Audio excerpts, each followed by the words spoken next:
మేము బ్రదర్ రాజరత్నయ్య గారి దగ్గరికి వెళ్తా, నిన్ను పలకరించి వద్దామని వచ్చాము నీ దగ్గరికి, నువ్వు ఎక్కడికి వెళ్ళబాకు అన్నారు. సరేనయ్యా అన్న, నా కోసం ప్రార్థన చేయమన్నాను.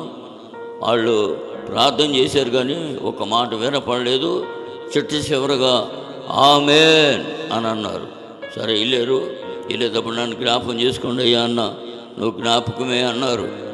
పిల్లరా, నేను లేచే తలకలు అయ్యా వెళ్ళిపోతానని నా భార్య కూర్చునుంది. అయ్యా ఎక్కడికి వెళ్ళొద్దు, మంగళగిరి వెళ్ళిపోదాం, సత్తి అక్కడే చచ్చిపోదాం, ఎందుకు ఇట్లా చేస్తున్నావు, అంతా పోయింది, ఉండాది పోయింది, తినడానికి లేదు, వస్త్రాలు లేవు, 3 సంవత్సరాల మించి ఇట్లా చేస్తున్నావు అని గొడవ చేసింది. ఏమైనా సరే నేను వెళ్ళిపోవాల్సిందే అనుకున్నా.